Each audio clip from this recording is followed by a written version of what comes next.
Good evening, everyone. Ready for bed? Welcome to the second tale here at Homemade Audiobooks. If you'd like to support my homemade efforts, you can join the RSPCC on Patreon. A huge thank you to my first ever patron, Chris L. It's now time to escape to the Bournemouth coast, check into Hotel Magnificent, and drift off. A word of warning, however: don't visit the hotel kitchen. Stay away from any chocolates offered to you during your stay. And whatever you do, avoid the meeting in the ballroom. Welcome to Roald Dahl's The Witches, read by Homemade Audiobooks. Chapter 4: The Grand High Witch. The next day, a man in a black suit arrived at the house carrying a briefcase, and he held a long conversation with my grandmother in the living room. I was not allowed in while he was there, but when at last he went away, my grandmother came in to me, walking very slowly and looking very sad. "That man was reading me your father's will," she said. "What is a will?" I asked her. "It is something you write before you die," she said, "and in it you say who is going to have your money and your property. But most important of all, it says who is going to look after your child if both the mother and the father are dead." A fearful panic took hold of me. "It did say you, Grandmama," I cried. "I don't have to go to somebody else, do I?" "No," she said. "Your father would never have done that. He has asked me to take care of you for as long as I live, but he has also asked that I take you back to your own house in England. He wants us to stay there." "But why?" I said. "Why can't we stay here in Norway? You would hate to live anywhere else. You told me you would." "I know," she said, "but there are a lot of complications with money and with the house that you wouldn't understand. Also, it said in the will that although all your family is Norwegian, you are born in England and you have started your education there, and he wants you to continue going to English schools." "Oh, Grandmama," I cried, "you don't want to go and live in our English house. I know you don't." "Of course I don't," she said, "but I am afraid I must. That will said that your mother felt the same way about it, and it is important to respect the wishes of the parents." There was no way out of it. We had to go to England, and my grandmother started making arrangements at once. "Your next school term begins in a few days," she said, "so we don't have any time to waste." On the evening before we left for England, my grandmother got on to her favourite subject once again.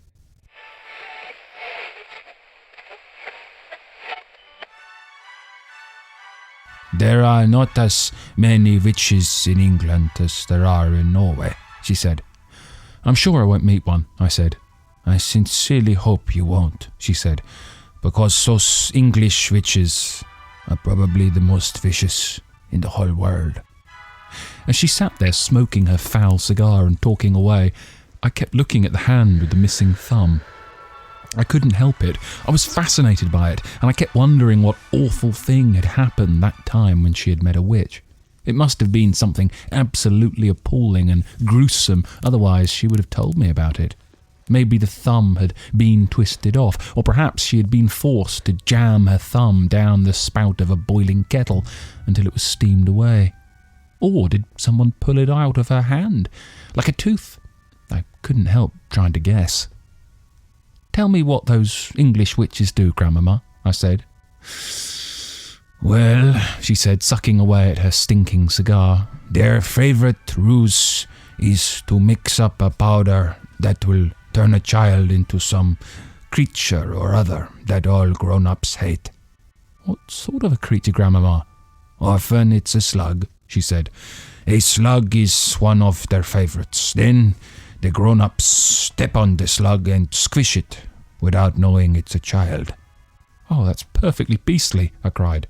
Or it might be a flea, my grandmother said. They might turn you into a flea, and without realizing what she was doing, your own mother would get out the flea powder, and then it's goodbye you. Oh, you're making me nervous, Grandmama. I don't think I want to go back to England. I've known English witches, she went on, who have turned the children into pheasants, and then sneaked the pheasants up into the woods the very day before the pheasant shooting season opened. Oh, ouch, I said. So they got shot? Of course they got shot, she said, and then they get plucked and roasted and eaten for supper. I pictured myself as a pheasant flying frantically over the men with the guns, swerving and dipping as the guns exploded below me. Yes, my grandmother said, it gives the English witches great pleasure to stand back and watch the grown-ups doing away with their own children. Oh, I really don't want to go to England, Grandmama. Of course you don't, she said. Nor do I. But I'm afraid we've got to. Which is different in every country? I asked. Completely different, my grandmother said, but I don't know much about the other countries. Do you know anything about America? I asked. Not really, she answered, although I have heard it said that over there the witches are able to make the grown-ups eat their own children. Never, I cried. Oh no, Grandmama, that couldn't be true. I don't know whether it's true or not, she said. It's only a rumor I've heard. But how could they possibly make them eat their own children? I asked. By turning them into hot dogs, she said. That wouldn't be too difficult for a clever witch. Does every single country in the world have its witches? I asked. Wherever you find people, you find witches, my grandmother said. There is a secret society of witches in every country. And they all know each other, Grandmama? They do not, she said. A witch only knows the witches in her own country. She is strictly forbidden to communicate with any foreign witches. But an English witch, for example, will know all the other witches in England. They are all friends. They ring each other up, they swap deadly recipes. Goodness knows what else they talk about. I hate to think. I sat on the floor, watching my grandmother. She put her cigar stub in the ashtray and folded her hands across her stomach. Once a year, she went on, the witches of each separate country hold their own secret meeting. They all get together in one place to receive a lecture from the Grand High Witch of all the world. From who? I cried. She is the ruler of them all, my grandmother said. She is all-powerful. She is without mercy. All other witches are petrified of her. They see her only once a year at their annual meeting. She goes there to whip up excitement and enthusiasm and to give orders. The Grand High Witch travels from country to country attending these annual meetings. Where do they have these meetings, Grandmama? There are all sorts of rumors, my grandmother answered. I have heard it said that they just book into a hotel like any other group of women who are holding a meeting. I have also heard it said that some very peculiar things go on in the hotels they stay in.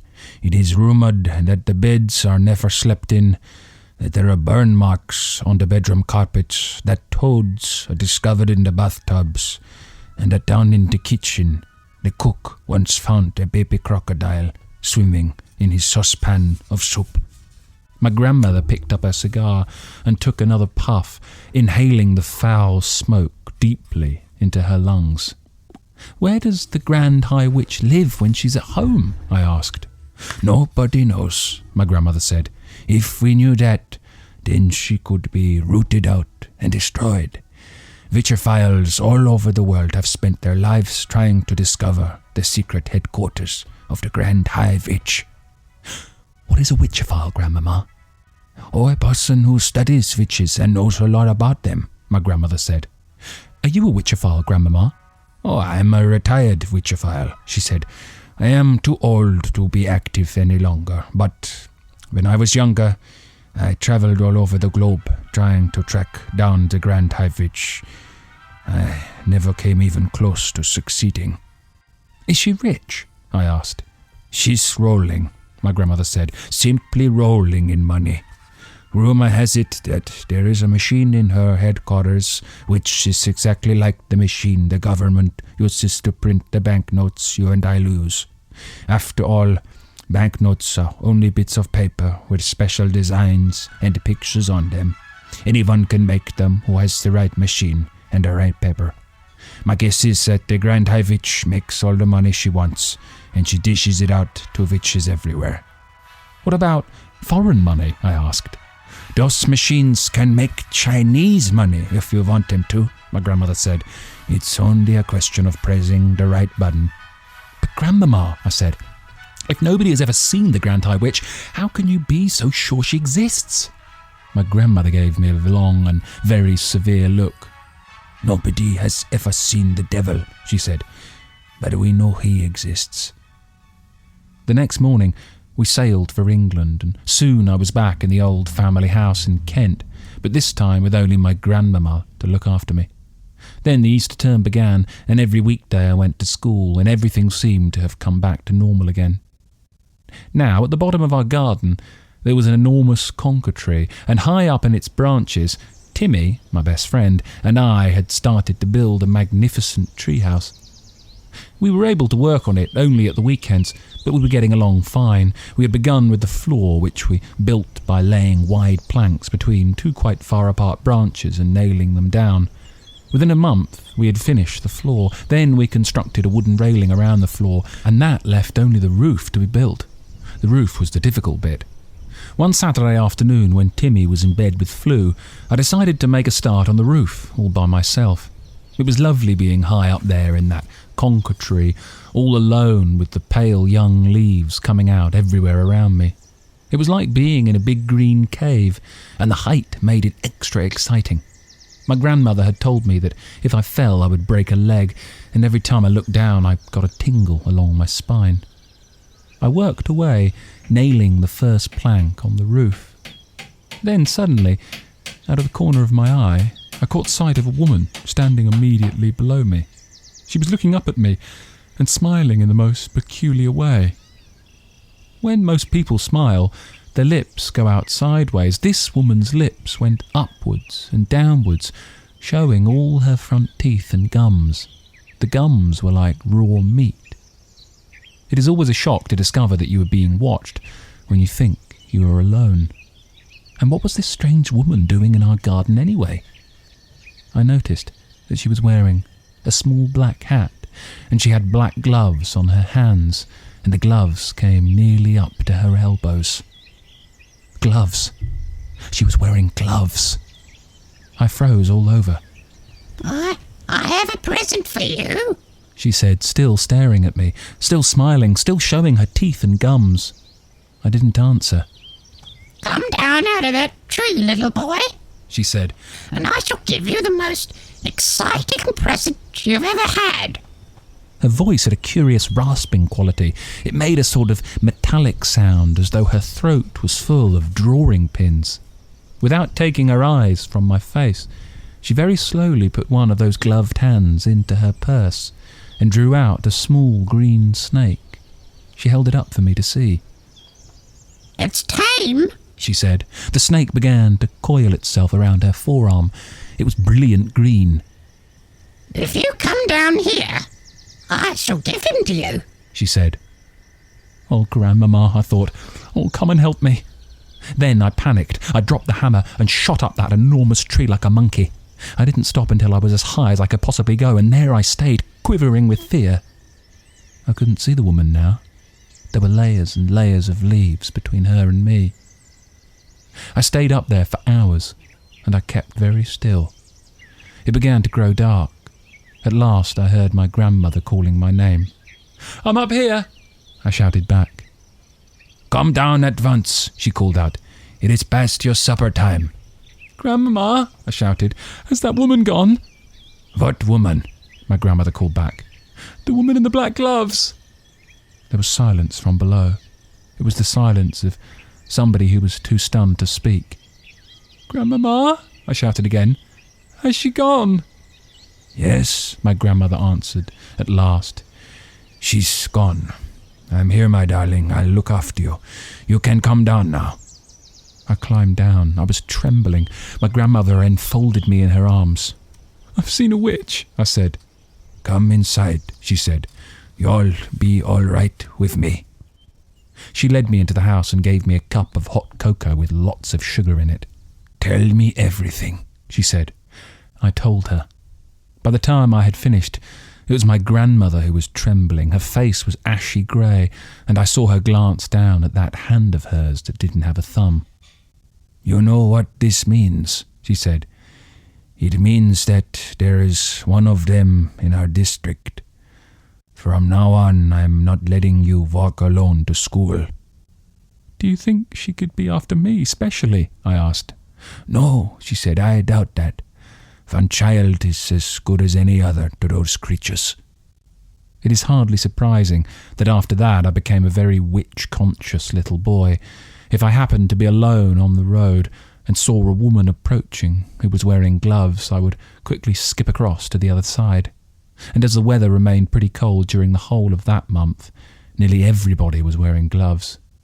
Curiously enough, though, I never saw the woman with the green snake again. That was my first witch, but it wasn't my last.